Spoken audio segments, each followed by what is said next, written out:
नमस्कार सभी साथियों को स्वागत करता हूं सभी का इस YouTube चैनल पर जिसका नाम है स्टडी विद पीएन लोधा। साथियों, रीट शिक्षक भर्ती परीक्षा 2022 के लिए शिक्षण विधियों के 101 अति महत्वपूर्ण प्रश्नों को लेकर आया हूं। मात्र 45 मिनट का वीडियो रहेगा जिसमें आप 101 प्रश्नों को हल करने वाले हैं। तो बिल्कुल जो जुलाई में आपके एग्ज़ाम हैं उसके लिए बेस्ट चीज़ें हैं साथियों, चाहे लेवल 1 हो या लेवल 2 हो, दोनों के लिए बेहद ही उपयोगी है।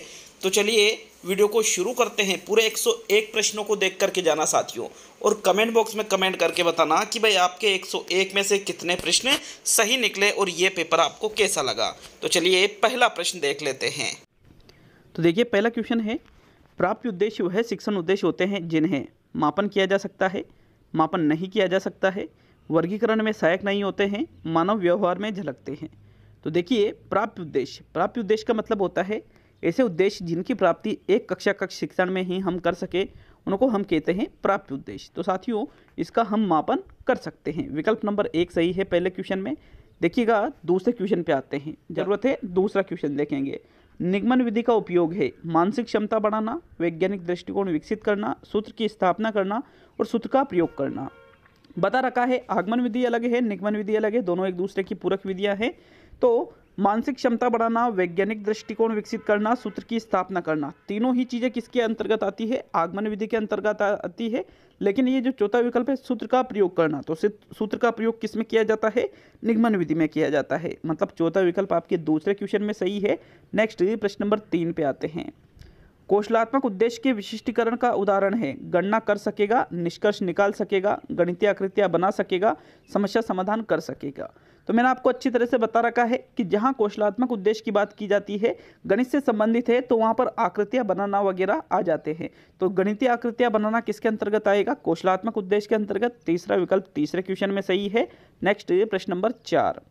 उपलब्धि परीक्षा एवं नैदानिक परीक्षा में अंतर होता है उद्देश्यों का, प्रकृति का, कठिनाई स्तर का, इनमें से कोई नहीं। तो भाई उपलब्धि परीक्षा में बालक की उपलब्धियां देखी जाती है, नैदानिक परीक्षा में बालक की कमजोरियां देखी जाती है, कठिनाइयां देखी जाती है। मतलब इन दोनों में उद्देश्यों का अंतर है, ये दोनों के उद्देश्य अलग अलग होते हैं साथियों। तो विकल्प 1 सही है चौथे में। नेक्स्ट प्रश्न नंबर 5। मूल्यांकन का निकटतम संबंध है विषय वस्तु से, मूल्यांकन विधियों से, उद्देश्यों से और सीखने की क्रियाओं से। तो मूल्यांकन क्यों किया जाता है साथियों? क्योंकि हमें ये पता चल सके कि जो हमने उद्देश्य निर्धारित कर रखे थे उनकी किस हद तक प्राप्ति हुई है, वो कहाँ तक पूरे हुए हैं साथियों। इस जांच के लिए ही, उन उद्देश्यों की पूर्ति के लिए ही मूल्यांकन किया जाता है। तो देखो मूल्यांकन का निकटतम संबंध किससे हुआ?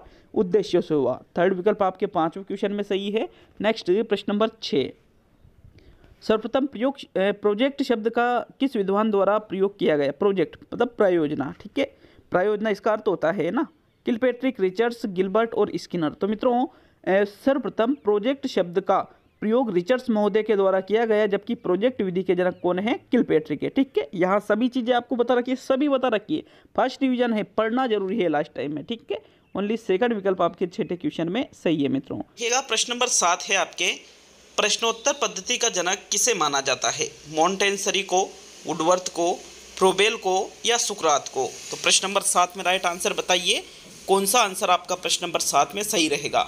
देखिए प्रश्नोत्तर पद्धति का जनक या प्रश्नोत्तर विधि के जो जनक है साथियों, वो है सुकरात। सुकरात के द्वारा ही प्रश्नोत्तर पद्धति दी गई थी। अतः फोर्थ विकल्प आपके प्रश्न नंबर 7 में सही है।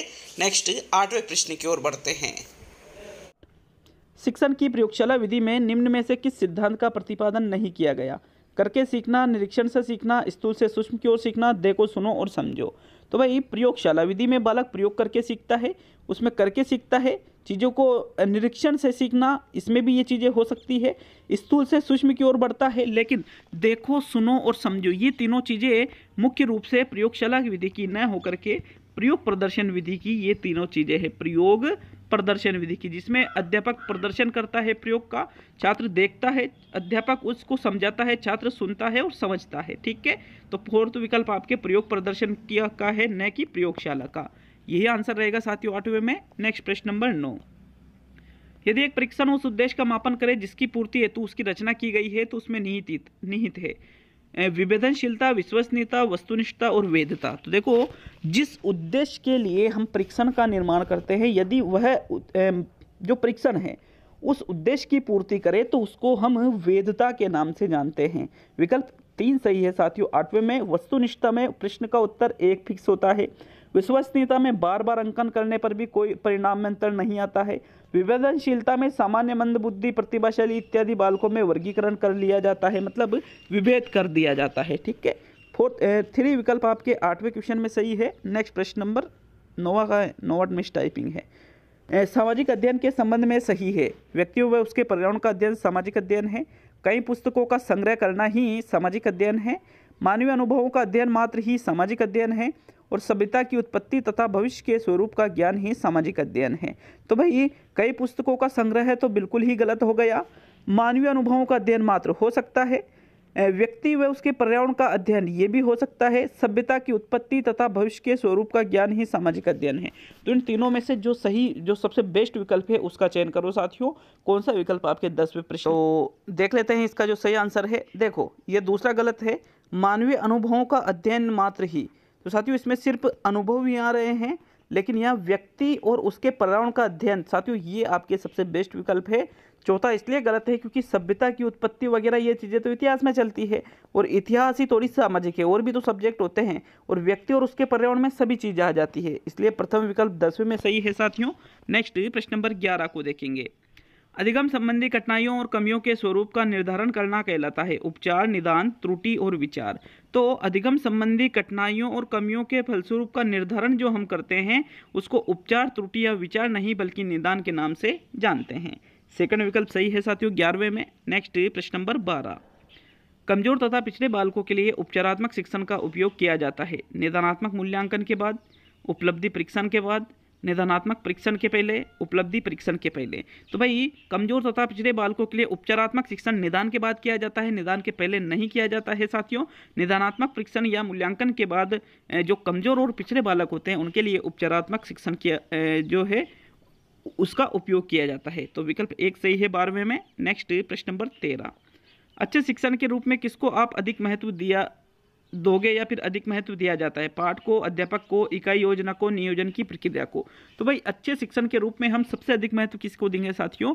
नियोजन की प्रक्रिया को, क्योंकि नियोजन की प्रक्रिया का मतलब होता है पहले ही ये फिक्स कर लिया जाता है कि हमें किस प्रकार से बच्चों को कैसे पढ़ाना है, किस किस विधियों का प्रयोग करना है, कितना टाइम में ये चीज़ पढ़ानी है, कैसे समझानी, सभी चीज़ें फिक्स कर दी जाती है। तो इसलिए 4th विकल्प आपके 13वें क्वेश्चन में सही है।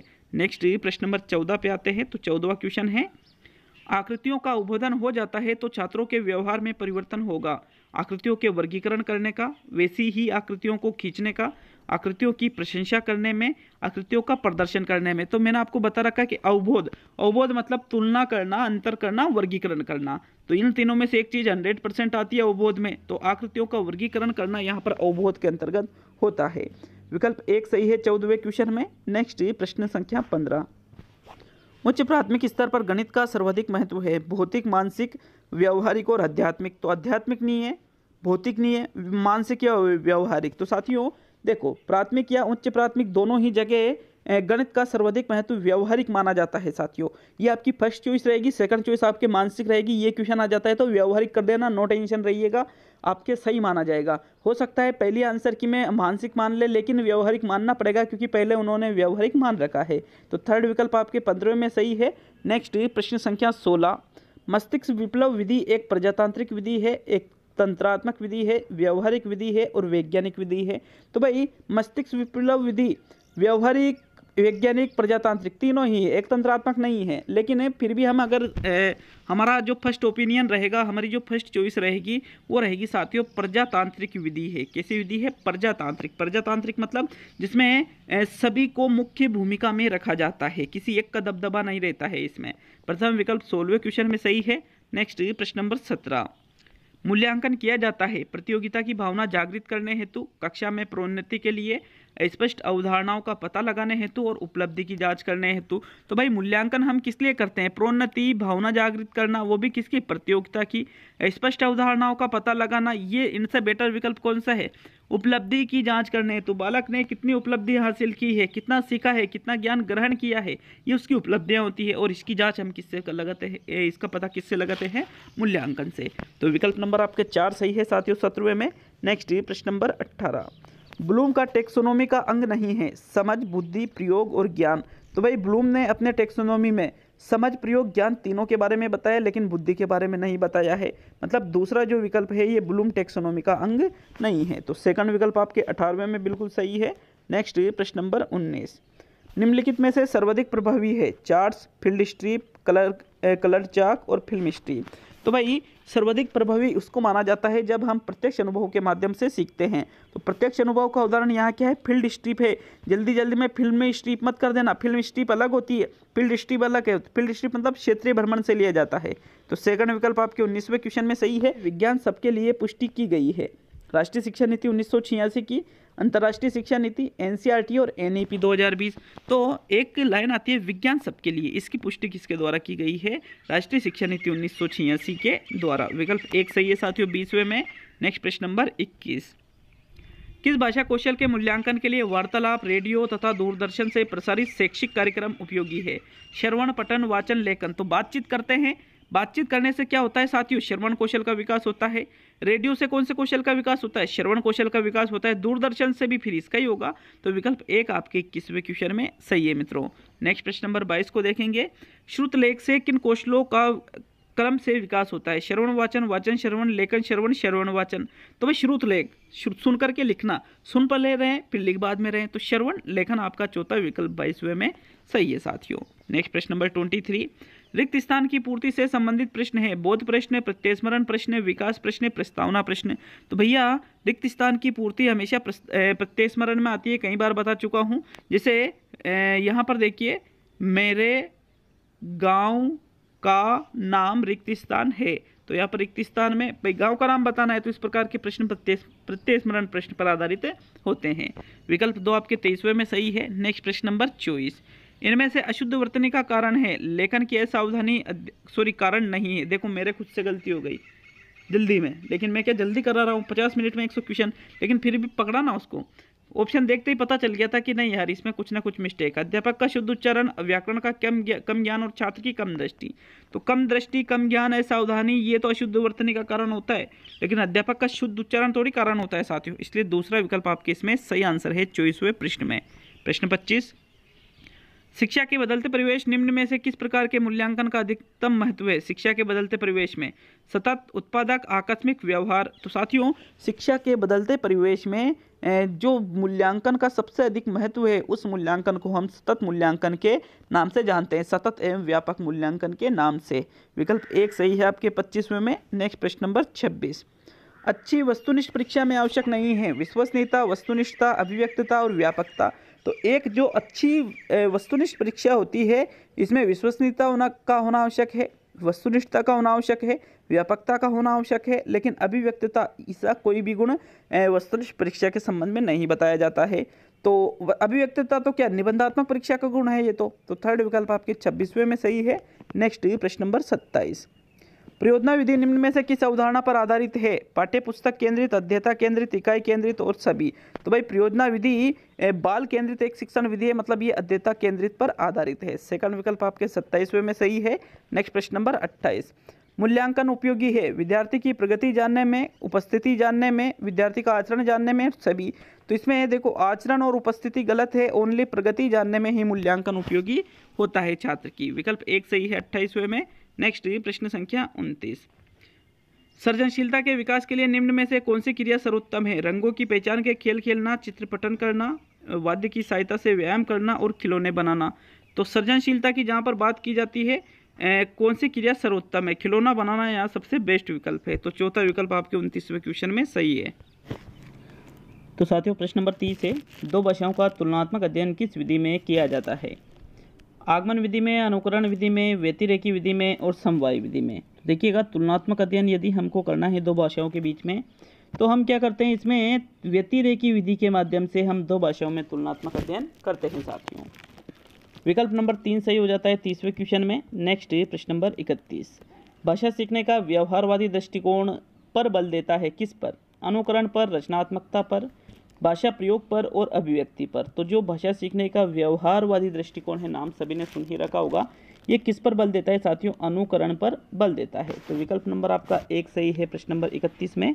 नेक्स्ट प्रश्न नंबर 32 पे आते हैं। तो आपके 32वां क्वेश्चन, व्याकरण की समझ को संदर्भपरक प्रश्नों के माध्यम से आंकना पूर्णतः उचित है, आंशिक रूप से उचित है, पूर्णतः असंभव है, बिल्कुल अनुचित है। तो 32वें क्वेश्चन में राइट आंसर क्या रहेगा? जो व्याकरण की समझ है इसको यदि आप संदर्भपरक प्रश्नों के माध्यम से आकलन इसका करते हो तो ये पूर्णतः उचित माना जाता है। विकल्प 1 सही है 32वें में। नेक्स्ट प्रश्न नंबर 33, हिंदी भाषा के प्रति रुचि उत्पन्न करना किस उद्देश्य के अंतर्गत आता है? उच्च स्तर पर छात्रों के लिए, नैतिक स्तर के छात्रों के लिए, माध्यमिक स्तर के छात्रों के लिए और प्राथमिक स्तर के छात्रों के लिए। तो भाई रुचि उत्पन्न करने की बात की जा रही है। रुचि हिंदी भाषा के प्रति यदि आपको उत्पन्न करना है तो ये किस स्तर के छात्रों के लिए सही रहेगा? 33वें क्वेश्चन में आपको सही आंसर देना है मित्रों। रुचि उत्पन्न करना प्राथमिक स्तर के छात्रों के लिए होता है। चौथा विकल्प आपके सही है 33वें में।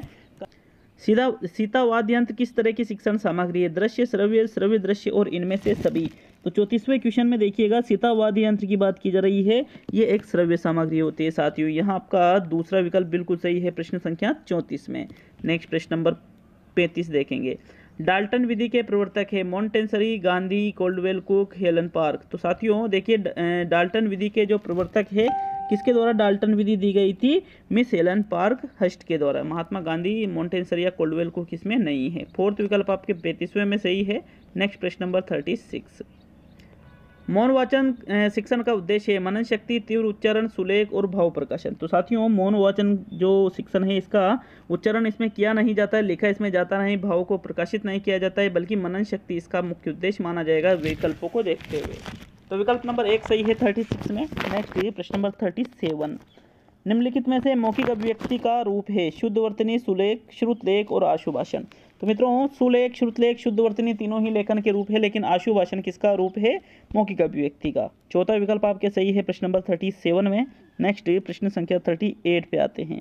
तो आपके 38वां क्वेश्चन, लेखन कुशलता में विकास करने के लिए सबसे कम महत्वपूर्ण है प्रतिलिपि, अधूरी कहानी को पूरा करना, कहानी कविता आदि का सृजनात्मक लेखन और आंखों देखी घटना को लिखना। तो भाई घटना को लिख रहे हो, अधूरी कहानी को पूरी कर रहे हो, कहानी कविता का सृजनात्मक लेखन कर रहे हो, सभी बेस्ट चीज़ें हैं, लेकिन प्रतिलिपि तो जैसा का तैसा लिख देना है, इसलिए साथियों ये सबसे कम महत्वपूर्ण माना जाएगा। 38वें में पहला विकल्प आपके सही रहेगा। नेक्स्ट प्रश्न नंबर 39, चलिए 39वां क्वेश्चन, निदानात्मक परीक्षण किया जाता है सतत परीक्षा के रूप में, विद्यार्थी का स्तर ज्ञात करने के रूप में, सत्र के अंत में और पठन करते समय। तो बताइए निदानात्मक परीक्षण कब किया जाता है? साथियों राइट आंसर इसमें रहेगा विद्यार्थियों का स्तर ज्ञात करने के लिए निदानात्मक परीक्षण किया जाता है। विकल्प 2 आपके 39वें में सही है। नेक्स्ट प्रश्न नंबर 40, भाषा का मुख्य रूप है चित्रात्मक, लिखित, दृश्य और मौखिक। तो 40वें क्वेश्चन में राइट आंसर बताइए। भाषा के मुख्य रूप की बात की जा रही है साथियों। सबसे ज़्यादा यूज हम किस भाषा का करते हैं? मौखिक भाषा का करते हैं, ऐसे मुख्य रूप इसको ही माना जाता है। चौथा विकल्प आपके 40वें क्वेश्चन में सही है। नेक्स्ट प्रश्न संख्या 41 पे आते हैं। तो चलिए 41वां क्वेश्चन देखेंगे। प्रश्न संख्या 41 आपसे क्या पूछ रहा है, प्राथमिक स्तर पर अधिकांश बच्चे रिक्त स्थान जिसकी पूर्ति करना है कविताएं पसंद करते हैं, लयपूर्ण, छोटी, वीर रस की नैतिक मूल्यों से ओतप्रोत। तो बताइए प्रश्न संख्या 17 में साथियों वीर रस की नहीं रहेगी, छोटी भी नहीं रहेगी, पहला या चौथा नैतिक मूल्यों से ओतप्रोत उनको ज़्यादा जानकारी नैतिकता की होती नहीं है, वो लयपूर्ण कविता पसंद करते हैं। जैसे मछली जल की रानी है, जीवन उसका पानी है, हाथ लगा उड़र जाएगी, बाहर निकालो मर जाएगी। तो जाएगी मछली जल की रानी है, जीवन उसका पानी है, एक जैसा है ना ये। तो ये क्या है? लयपूर्ण तो है, लयता ही तो है, इसलिए प्रथम विकल्प 41वें में सही है। नेक्स्ट प्रश्न संख्या 42 पे आते हैं साथियों। तो चलिए 42वां क्वेश्चन, बच्चों की श्रवण योग्यता का विकास करने में सर्वाधिक सहायक है भाषा प्रयोगशाला, ऑडियो टेप, शब्दों का श्रुतलेख, परस्पर बातचीत। तो देखिएगा श्रवण योग्यता मतलब सुनने की योग्यता की अगर हम बात करें तो साथियों सबसे ज़्यादा प्रभावी क्या रहेगा? परस्पर बातचीत, क्योंकि परस्पर मतलब आपस में बातचीत करना, खुद के विचारों को अभिव्यक्त करना भी इसमें आ जाता है। तो फोर्थ विकल्प आपके बेस्ट आंसर है 42वें क्वेश्चन में। नेक्स्ट प्रश्न संख्या 43 को देखेंगे। गद्य पाठों के शिक्षण का उद्देश्य नहीं है समृद्ध भाषा प्रयोगों के उदाहरण प्रस्तुत करना, समस्त विधाओं का पूर्ण ज्ञान देना, भाषा की संरचना समझ बढ़ाना, विभिन्न प्रकार की भाषिक प्रयुक्तियों का परिचय देना। 43वें क्वेश्चन में देखिएगा, बात करें अगर गद्य पाठों के शिक्षण का क्या उद्देश्य नहीं है तो विकल्प नंबर 2 समस्त गद्य विधाओं का, समस्त ज्ञान थोड़ी देना है साथियों, समस्त अलग बहुत से प्रकार की होती है, इसलिए सेकंड विकल्प आपके 43वें में सही है। तो चलिए आगे बढ़ेंगे। प्रश्न संख्या प्रथम क्या सेकंड विकल्प है, सॉरी है ना, दूसरा विकल्प। नेक्स्ट ये प्रश्न संख्या 44 को देखेंगे साथियों। 44वां क्वेश्चन, दी गई सहायक सामग्री में से शेष में से भिन्न सहायक सामग्री है उसे चुनिए। समाचार पत्र, टेलीविजन, पत्र पत्रिकाएं और बाल साहित्य। तो देखिएगा प्रश्न नंबर 44 में जो आपको राइट आंसर देना है। देखो समाचार पत्र, पत्र पत्रिकाएं, बाल साहित्य तीनों ही दृश्य सामग्री है पठन के लिए, लेकिन टेलीविजन दृश्य श्रव्य है, तो ये क्या है, भिन्न है। आपके 44वें में सेकंड विकल्प ही सही है। नेक्स्ट प्रश्न नंबर 45, किस मूल्यांकन के अंतर्गत छात्रों की भाषा प्रवाह, तार्किक शक्ति एवं उसके मत व दृष्टिकोण की योग्यता का पता चलता है? मौखिक, व्यक्तित्व, सामूहिक, लिखित। साथियों यहाँ 2-3 चीज़ें आ रही है, पता चल रहा है भाषा प्रवाह है, मत, दृष्टिकोण, तार्किकता, उसके मौखिक मूल्यांकन से ही हमें पता चलता है। विकल्प 1 आपके 45वें में सही है। नेक्स्ट प्रश्न संख्या 46, निम्न में से कौन सी विधि मंत्रणा विधि से मिलती जुलती विधि है? निर्देश, रूपरेखा, समवाय और आदर्श। मोस्ट इंपोर्टेंट क्वेश्चन है साथियों। तो बताइए प्रश्न संख्या 46 में आपके कौन सा विकल्प सही रहेगा? देखिएगा इनमें से आपको वो विधि बताना है जो कि मंत्रणा विधि से मिलती जुलती है। तो साथियों जो निर्देशन विधि या निर्देश विधि है यह मंत्रणा विधि से मिलती जुलती है, क्योंकि मंत्रणा विधि में भी बातचीत करके मंत्रणा करके रचना की जाती है और निर्देश विधि में भी ऐसा ही होता है। विकल्प 1 इसलिए सही है 46 में। नेक्स्ट प्रश्न नंबर 47 पे आते हैं। निम्न में से कौन सी विधि मंत्रणा और तर्क विधियों का एक सम्मिलित रूप है? समवाय, निर्देश, स्वाध्याय और आदर्श। तो भाई निर्देश तो मंत्रणा विधि से मिलती जुलती है। मंत्रणा और तर्क विधियों का एक सम्मिलित रूप किस विधि को कहा जाता है साथियों? राइट आंसर है जो स्वाध्याय विधि है, इसको मंत्रणा और तर्क विधियों का सम्मिलित रूप कहा जाता है। विकल्प नंबर 3 है आपके सही 47वें में। नेक्स्ट प्रश्न नंबर 48, निम्न में से वैचारिक विषय वस्तु का ज्ञान प्राप्त करने से संबंधित नहीं है? तथ्य व घटनाएं, सामान्य ज्ञान, जीवनी अनुभूतियां और सहस्वर वाचन। तो भाई वैचारिक विषय वस्तु का ज्ञान हम किससे प्राप्त नहीं कर सकते? तथ्य और घटनाओं को सुनकर के वैचारिक विषय वस्तु, जीवनी अनुभूतियां, सामान्य ज्ञान, इनसे हम वैचारिक विषय वस्तु का ज्ञान अर्जित कर सकते हैं, लेकिन सहस्वर वाचन से नहीं। चौथा विकल्प आपके इसमें सही है साथियों प्रश्न नंबर 48 में। नेक्स्ट प्रश्न संख्या 49, 49वां क्वेश्चन, प्रभावी रूप से बोलकर अपनी बात कहने की योग्यता प्राप्त करने से संबंधित विषय वस्तु नहीं है? ध्वनियाँ, कविता पाठ, वार्तालाप, भाषण। वार्तालाप, भाषण, कविता पाठ से हम अपनी बात कह सकते हैं, लेकिन ध्वनियों के माध्यम से नहीं होता है। ध्वनियाँ तो संकेत मात्र होती है, इसलिए प्रथम विकल्प आपके 49वें में सही है साथियों। नेक्स्ट प्रश्न संख्या 50 पे आते हैं। तो चलिए 50वां क्वेश्चन, प्राथमिक स्तर पर बच्चों के लिए बाल साहित्य के चयन का मुख्य आधार क्या होना चाहिए? छोटी रचनाएं, रोचक विषय वस्तु, रंगीन चित्र और सरल जानकारी। तो 50वें क्वेश्चन में राइट आंसर बताइएगा। देखो बाल साहित्य के चयन का मुख्य आधार प्राथमिक स्तर पर रहेगा रोचक विषय वस्तु। जिन विषय वस्तु में उनकी रुचि हो वैसा ही उनका बाल साहित्य होना चाहिए। विकल्प नंबर आपका 2 सही है प्रश्न नंबर 50 में। नेक्स्ट प्रश्न संख्या 51, प्राथमिक स्तर पर हिंदी भाषा शिक्षण के लिए सबसे अधिक महत्वपूर्ण है? भाषा प्रयोग के अवसर, पाठ्य पुस्तक, उच्च स्तरीय तकनीकी यंत्र और व्याकरणिक नियमों का स्मरण। तो भाई सबसे ज़्यादा महत्वपूर्ण पाठ्य पुस्तक, व्याकरणिक नियमों का स्मरण, या ये नहीं होता है तीसरा उच्च स्तरीय तकनीकी यंत्र, बल्कि भाषा प्रयोग के उनको ज़्यादा से ज़्यादा अवसर मिलने चाहिए साथियों, तभी भाषा को प्रभावी रूप से वो सीख सकेंगे। तो प्रथम विकल्प आपके 51वें प्रश्न में सही है। नेक्स्ट प्रश्न संख्या 52 पे आते हैं मित्रों।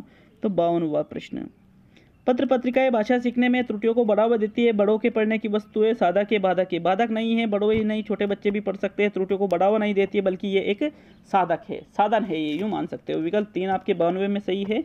नेक्स्ट प्रश्न नंबर 53, बच्चों की भाषा संबंधी क्रमिक प्रगति का लेखा जोखा रखना किससे संभव है? पोर्टफोलियो, उत्तर पुस्तिकाएं, लिखित परीक्षा और मौखिक परीक्षा। तो क्रमिक प्रगति मतलब जो लगातार वो एक क्रम से प्रगति करते रहते हैं साथियों, उसकी जानकारी हमें पोर्टफोलियो के माध्यम से मिलती है। विकल्प 1 आपके सही है प्रश्न नंबर 53 में। नेक्स्ट प्रश्न नंबर 54 को देखेंगे साथियों। तो आपके 54वां क्वेश्चन, उच्च प्राथमिक स्तर पर कहानी रचना के लिए उपयोगी सामग्री होगी? शामपट, फ्लैश कार्ड, चित्रकथाएं और इनमें से सभी। तो भाई कहानी रचना अगर हमको कराना है तो शामपट की भी सहायता ले सकते हैं, फ्लैश कार्ड की भी, चित्रकथाओं की, मतलब यहाँ पर जो चौथा विकल्प है सभी वाला, यही आपका 54 में सही है साथियों। प्रश्न नंबर 55, नर्सरी तथा प्राथमिक स्तर पर कविता शिक्षण की सर्वश्रेष्ठ प्रणाली है? गीत व नाट्य, शब्दार्थ कथन, प्रश्नोत्तर या खंडान्वय और व्याख्या। तो नर्सरी स्तर पर तो गीत और प्राथमिक स्तर पर नाट्य, मतलब गीत एवं नाट्य प्रणाली नर्सरी एवं प्राथमिक स्तर पर कविता शिक्षण की सर्वश्रेष्ठ प्रणाली मानी जाती है साथियों। विकल्प 1 सही है आपके 55वें क्वेश्चन में। नेक्स्ट प्रश्न संख्या 56 को देखेंगे। तो आपके 56वां क्वेश्चन, प्रोजेक्ट विधि में शिक्षा प्रदान की जाती है? सैद्धांतिक, जीवन उपयोगी, बेसिक और नैतिक। तो भाई प्रोजेक्ट विधि, परियोजना विधि में नैतिक शिक्षा, बेसिक शिक्षा, सैद्धांतिक नहीं बल्कि जीवन उपयोगी शिक्षा प्रदान की जाती है। विकल्प 2 आपके 56वें में सही है साथियों। नेक्स्ट प्रश्न संख्या 57 पे आते हैं। तो आपके 57वां क्वेश्चन, भावात्मक पक्ष के मापन हेतु उपयुक्त मापनी है? व्यक्तित्व, अभिवृत्ति, उपलब्धि और प्रायोगिक। तो जो भावात्मक पक्ष का यदि हमको मापन करना है तो इसके लिए सबसे उपयुक्त मापनी किसे माना जाता है साथियों? राइट आंसर है अभिवृत्ति मापनी को भावात्मक पक्ष के मापन हेतु उपयुक्त मापनी माना जाता है। विकल्प नंबर आपका 2 सही है 57 में। नेक्स्ट प्रश्न नंबर 58, मौखिक अभिव्यक्ति का कौशल का विकास करने का सशक्त माध्यम है। विद्यालय पत्रिका, नाटक, वाद विवाद, क्विज कार्यक्रम। देखो मौखिक अभिव्यक्ति, ठीक है, मौखिक रूप से जो हम विचारों को अभिव्यक्त करते हैं उनका विकास करना है हमको, तो सबसे बेस्ट क्या रहेगा 58 में मित्रों। राइट आंसर क्या है यहाँ पर? देखो विद्यालय पत्रिका, नाटक नहीं रहेगा बल्कि वाद विवाद रहेगा, क्योंकि क्विज कार्यक्रम में तो साथियों मौखिक रूप से थोड़ी होता है, ये तो लिखित चीज़ें हैं ये तो, इसलिए आपके थर्ड विकल्प आपके 58 में सही है। नेक्स्ट प्रश्न नंबर 59 पे आते हैं, तो चलिए 59 भाई, वाद विवाद करना भाई, यहाँ प्राथमिक स्तर तो कह ही नहीं जा रहा है, तो उच्च प्राथमिक स्तर और उच्च स्तर पर तो वाद विवाद बहुत अच्छा होता है, लेकिन इसके कुछ दोष भी होते हैं, वो अलग चीज़ है। तो नेक्स्ट प्रश्न नंबर 59, कहानी लेखन में कौन सा भाषा आकलन में सबसे कम प्रभावी तरीका है? कहानी कहना, घटना वर्णन, कहानी लिखना और श्रुत लेख। तो भाई भाषा आकलन में सबसे कम प्रभावी क्या है? कहानी कहना, घटना वर्णन, कहानी लिखना तो बेस्ट, लेकिन श्रुत लेख में सिर्फ सुनकर लिखा जाता है, बाकी ऊपर के जो 3 विकल्प है इसमें खुद के विचारों को भी व्यक्त कर लिया जाता है, इसलिए चौथा विकल्प यहाँ पर सबसे कम प्रभावी तरीका माना जाएगा 59 में। तो चलिए नेक्स्ट प्रश्न नंबर 60वें प्रश्न पे आते हैं साथियों। निम्न में से कौन मौन पठन का प्रकार नहीं है? सस्वर, मौन, अर्थ पठन, ध्रुत पठन। तो साथियों देखो सस्वर पठन तो भाई स्वर सहित किया गया पठन है, तो फिर ये मौन पठन का प्रकार रहेगा ही नहीं। प्रथम विकल्प आपके 60वें क्वेश्चन में सही है साथियों। नेक्स्ट प्रश्न नंबर 61 को देखेंगे, तो आपके 61वां प्रश्न क्या पूछ रहे हैं आपसे देख लेते हैं। 61वां क्वेश्चन है, सतत एवं व्यापक मूल्यांकन प्रभावी रूप से किसने जोड़ दिया? मुदालिया, शिक्षा आयोग, राष्ट्रीय शिक्षा नीति 1986, कोठारी और इनमें से कोई नहीं। तो साथियों सीसी पर सबसे ज़्यादा जोर राष्ट्रीय शिक्षा नीति 1986 के द्वारा दिया गया है, याद रखिएगा, मोस्ट इंपोर्टेंट क्वेश्चन है। सेकंड विकल्प आपके 61वें क्वेश्चन में सही है।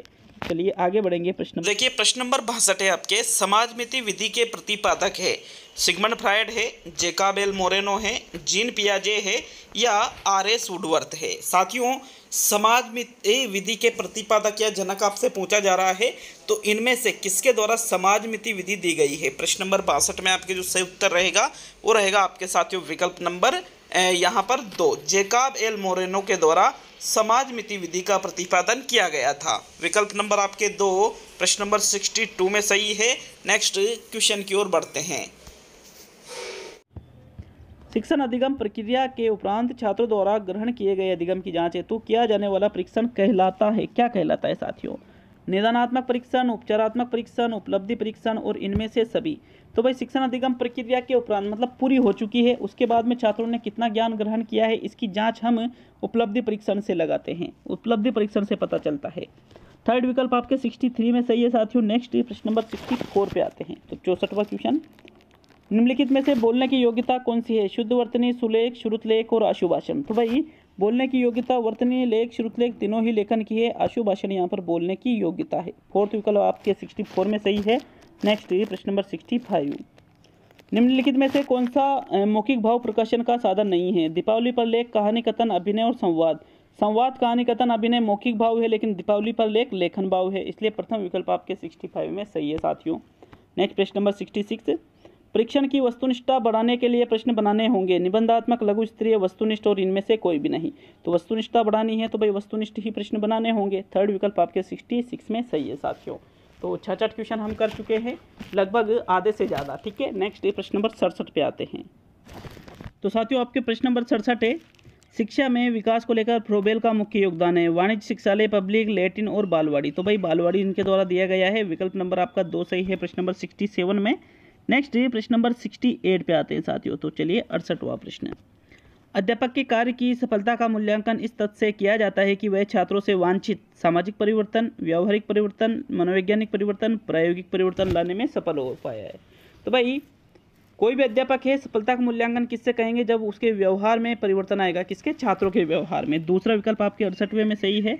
नेक्स्ट प्रश्न संख्या 69 पे आते हैं साथियों। तो आपके 69वां क्वेश्चन है, डाल्टन, यह तो क्वेश्चन रिपीट हुआ है, मिस एलन पार्कस्ट, इसका मैंने आपको आंसर बता दिया था। प्रश्न नंबर 70, परीक्षा के दिनों में अधिकतर प्रयोग में ली जाने वाली विधि है। तो भाई परिवेक्षित, असाइनमेंट, परियोजना या स्वअध्ययन। तो परीक्षा के दिनों में सर्वाधिक हम स्वअध्ययन का प्रयोग करते हैं। थर्ड विकल्प आपके 70वें में सही है।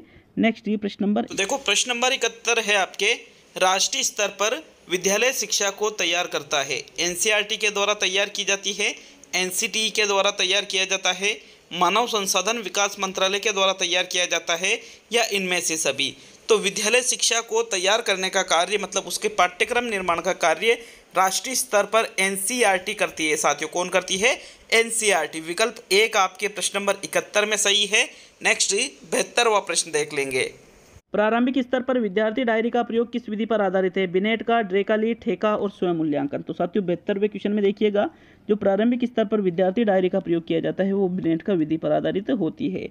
प्रथम विकल्प 72 में सही है। नेक्स्ट प्रश्न नंबर 73 ये देखिएगा, सहायक सामग्री का प्रयोग भारत में सर्वप्रथम किस विधि में किया गया? दल शिक्षण, अभिक्रमित अनुदेशन, बुनियादी शिक्षा और खेल विधि। तो भाई भारत की बात की जा रही है, जो महात्मा गांधी की बेसिक शिक्षा है उसमें अबेकस के रूप में सबसे पहले सहायक सामग्री का प्रयोग किया गया था। विकल्प आपका 3 सही है 73 में। नेक्स्ट प्रश्न नंबर 74, दैनिक पाठ योजना आधारित होती है, इकाई योजना पर, मासिक योजना पर, वार्षिक योजना पर, कोई नहीं। तो भाई दैनिक पाठ योजना जो बनाई जाती है किस पर आधारित होती है? इकाई योजना पर आधारित होती है। विकल्प 1 सही है 74 में। नेक्स्ट प्रश्न संख्या 75 पे आते। देखिएगा प्रश्न नंबर 75 को, मानचित्र पर किसी स्थान को दर्शाना संबंधित है ज्ञान से, अवबोध से, अनुप्रयोग से और कौशल से। तो देखिए मानचित्र पर यदि कोई बालक किसी स्थान को दर्शा रहा है साथियों, तो ज्ञान, अवबोध या अनुप्रयोग नहीं है बल्कि वह कौशलात्मक उद्देश्य की पूर्ति को दर्शा रहा है। विकल्प नंबर आपके जो 4 है प्रश्न नंबर 75 का सही उत्तर है। चलिए नेक्स्ट प्रश्न नंबर 76 पे आते हैं। साथियों प्रश्न नंबर 76 है, नीलपत्र निर्माण में कौन से उद्देश्य को सम्मिलित नहीं किया जाता है? ज्ञानात्मक, अवबोधात्मक, अभिरुच्यात्मक और कौशलात्मक। देखो नीलपत्र ब्लूप्रिंट जो प्रश्न पत्र की आधारशिला भी कहलाती है। देखिए मित्रों प्रश्न संख्या 76 में आपके जो सही आंसर है, नीलपत्र के निर्माण में जब जो उद्देश्य होते हैं उसमें अभिरुच्यात्मक जैसा कोई उद्देश्य नहीं होता है। तो विकल्प नंबर आपका जो 3 है प्रश्न नंबर 76 में यही आपका सही आंसर है। नेक्स्ट प्रश्न नंबर 77 पे आते हैं। तो 77वां प्रश्न देख लेते हैं। प्रश्न संख्या 77 है, निम्न में से मर्दुल उपागम नहीं है? ग्राफ, ग्लोब, OHP और बोर्ड। तो भाई एक होता है मृदुल उपागम और एक होता है कठोर उपागम।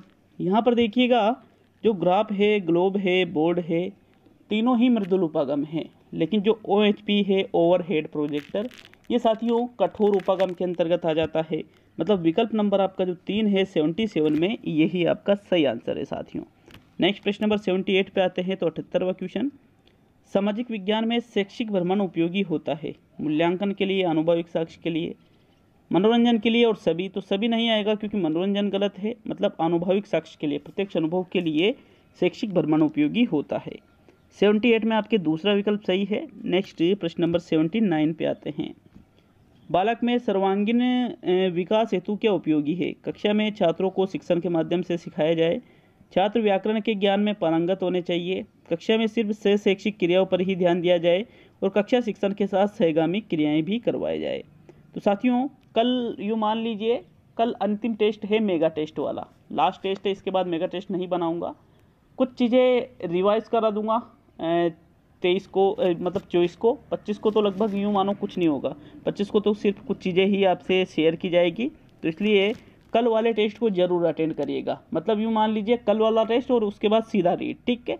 79 में जो देखो सर्वांगीण विकास हेतु क्या उपयोगी है ये देखना था। तो शिक्षण के माध्यम से सिखाना, व्याकरण में पारंगत और सिर्फ शैक्षिक क्रियाओं पर ही ध्यान और कक्षा शिक्षण के साथ सहगामी क्रियाएं। तो भाई चौथा विकल्प आपका इसमें सही है क्योंकि कक्षा शिक्षण भी हो रहा है उसके साथ सहगामी क्रिया भी हो रही है, तो इससे ही तो सर्वांगीण विकास होगा। चौथा विकल्प 79 में सही है। नेक्स्ट प्रश्न संख्या 80। तो 80वां क्वेश्चन देखेंगे साथियों।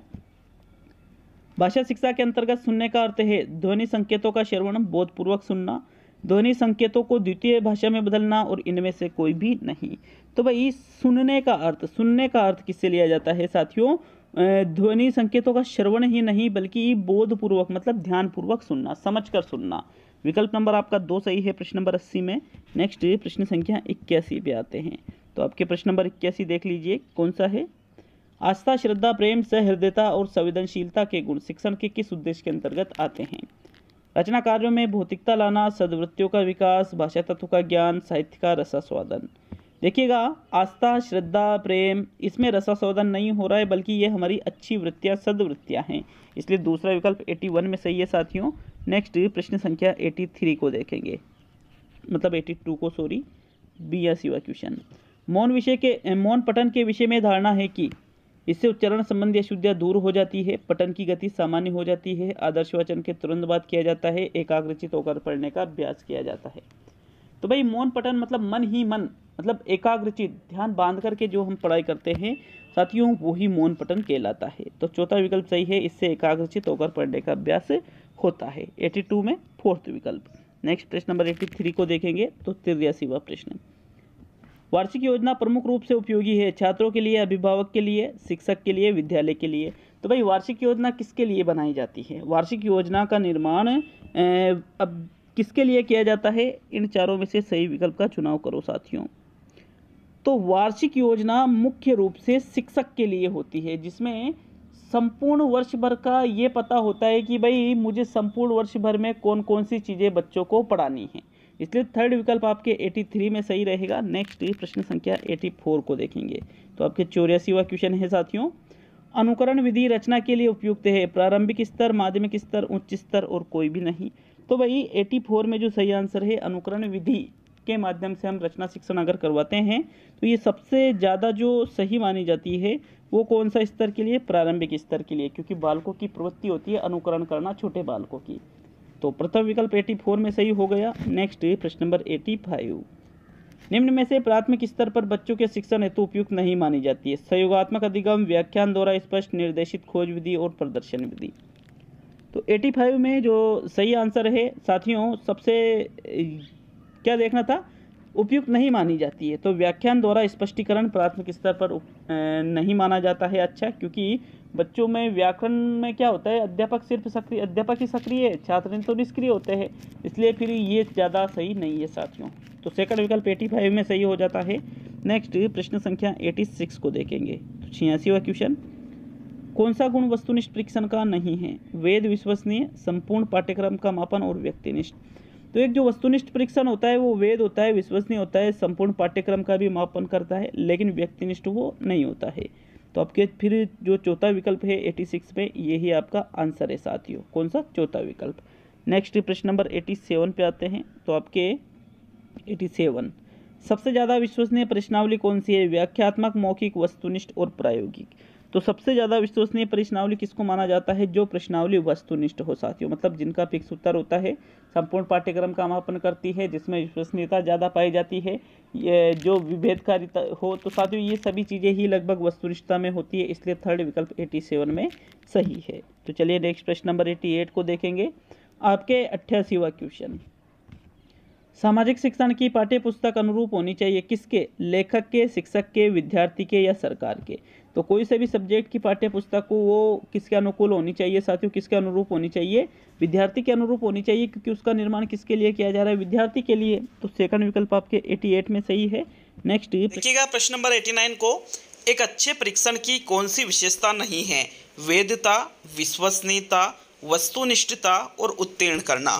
तो जो विशेषता एक अच्छे परीक्षण की नहीं है उसका चयन प्रश्न संख्या 89 में कीजिएगा साथियों। एक अच्छे परीक्षण में वैधता पाई जाती है, विश्वसनीयता पाई जाती है, वस्तुनिष्ठता पाई जाती है, लेकिन उत्तीर्ण करना यहाँ पर एक अच्छे परीक्षण की विशेषताओं में सम्मिलित नहीं है। अतः आपके प्रश्न नंबर 89 में चौथा विकल्प सही है। नेक्स्ट प्रश्न नंबर 90 पर आते हैं। ब्लूम की पाठ योजना आधारित है उद्देश्यों पर, प्रस्तुतिकरण पर, विषय वस्तु पर और इनमें से सभी पर। तो भाई जो ब्लूम ने अपनी पाठ योजना का निर्माण किया है, इसमें किस पर आधारित माना जाता है? तो ये उद्देश्यों पर आधारित है, क्योंकि इन्होंने किस पर बल दिया है? उद्देश्यों पर। तो विकल्प 1 सही है प्रश्न संख्या 90 में। नेक्स्ट आते हैं प्रश्न संख्या 91 पर। 91 क्वेश्चन। उत्प्रेरक, प्रेरक से क्या तात्पर्य है? पुनरावृत्ति, प्रस्तुतिकरण, प्रस्तावना, उद्देश्य एवं अपेक्षित व्यवहारगत परिवर्तन। तो उत्प्रेरक, प्रेरक का मतलब क्या होता है? जो छात्रों का जो पूर्व ज्ञान है उससे पाठ को जोड़ दिया जाए, पाठ या फिर उसके पूर्व ज्ञान को पाठ से जोड़ दिया जाए, तो यही उत्प्रेरक प्रेरक कहलाता है। थर्ड विकल्प आपके 91 में सही है। नेक्स्ट प्रश्न संख्या 92 पे आते हैं, तो 92वां क्वेश्चन देखेंगे। मूल्यांकन शिक्षण का एक अभिन्न अंग है क्योंकि इसके द्वारा शिक्षण की प्रभावशीलता का पता चलता है, अध्यापक का बालकों पर प्रभाव बना रहता है, बालक अनुशासित रहते हैं और सभी। तो सभी गलत हो जाएगा, क्योंकि प्रभाव बना रहना कोई यूँ थोड़ी, प्रभाव बनाने के लिए मूल्यांकन किया जाता है। दूसरा गलत है, तीसरा गलत है, तो यहाँ पर चौथा गलत है। ओनली यहाँ पर प्रथम विकल्प ही सही है, शिक्षण की प्रभावशीलता का पता चलता है। नेक्स्ट ये प्रश्न संख्या 93, 92 में कौन सा सही है? प्रथम विकल्प साथियों। तो आपके 93वां क्वेश्चन क्या पूछ रहा है? बालक के सर्वांगीण विकास की जांच करने की उपयुक्त विधि मानी जाती है परीक्षण, मूल्यांकन, मापन और इनमें से सभी। तो सर्वांगीण विकास की जांच करने की जो उपयुक्त विधि है वो मूल्यांकन को माना जाता है, क्योंकि सर्वांगीण विकास की जो जांच है वो मूल्यांकन के माध्यम से ही हो पाएगी। सेकंड विकल्प 93 में सही है मित्रों। नेक्स्ट प्रश्न नंबर 94, विभेदकारी परीक्षा अंतर करती है सामान्य बालकों में, कमजोर बालकों में, प्रतिभावान बालकों में और इनमें से सभी। तो विभेदकारी में सभी के बीच अंतर किया जाता है, इसलिए 94वें क्वेश्चन में आपके चौथा विकल्प सही है साथियों। नेक्स्ट प्रश्न संख्या 95, विद्यार्थी पाठ या इसके किसी भाग को अच्छी प्रकार से समझ रहे हैं या नहीं, इसके लिए उपयुक्त है गृह कार्य, बोध प्रश्न, मौन वाचन और व्याख्या।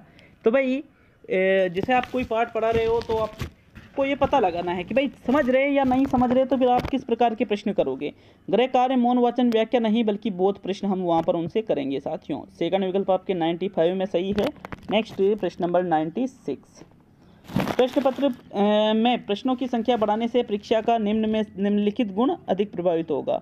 वस्तुनिष्ठता, उपयोगिता, व्यापकता और वैधता। तो भाई यदि हम प्रश्न पत्र में प्रश्नों की संख्या बढ़ा देते हैं, अब संख्या बढ़ाने से क्या होता है साथियों, वो संपूर्ण पाठ्यक्रम का मूल्यांकन करेगा, मतलब उसमें व्यापकता संबंधी गुण प्रभावित होगा। थर्ड विकल्प आपके इसमें सही है 96 में।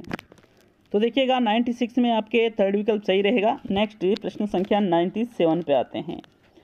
संवाद पाठ के शिक्षण में विद्यार्थी के लिए सबसे अधिक प्रभावकारी उद्योतन सामग्री है। मौखिक उदाहरण, श्यामपट्ट कार्य, मॉडल और टेप रिकॉर्डर। 97 में थोड़ा सा सोच लीजिए। तो देखिएगा संवाद मतलब जिसमें बातचीत की जाती है। तो साथियों बातचीत में सबसे ज़्यादा प्रभावकारी उद्योतन सामग्री किसको मानेंगे? प्रश्न संख्या 97 में मॉडल को नहीं मानेंगे, श्यामपट्ट कार्य को भी नहीं मानेंगे, क्योंकि दोनों में यहाँ पर बातचीत नहीं हो रही है। या तो पहला रहेगा या चौथा रहेगा साथियों।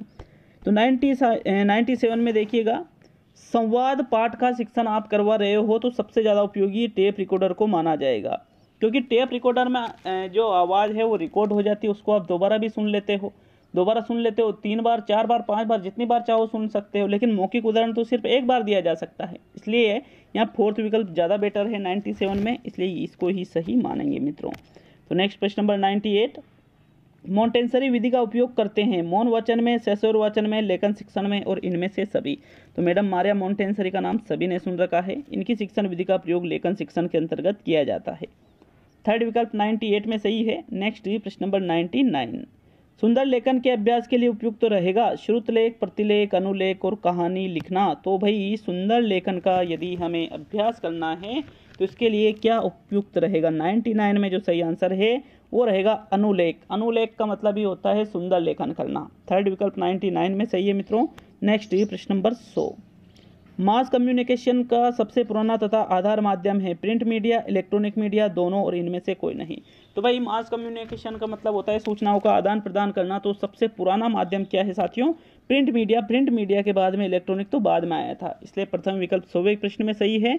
नेक्स्ट प्रश्न संख्या 101, तो आपके प्रश्न संख्या 101 ये देखिए, शैक्षिक प्रौद्योगिकी के आधार पर शिक्षण के कितने उपागम हैं? 2, 3, 4 और 5। तो भाई शैक्षिक प्रौद्योगिकी के आधार पर जो शिक्षण के उपागम होते हैं उनकी संख्या होती है साथियों 3। कितनी होती है? 3 होती है। अदा, प्रक्रिया, प्रदा। ठीक है, विकल्प 2 सही है आपके 101 में।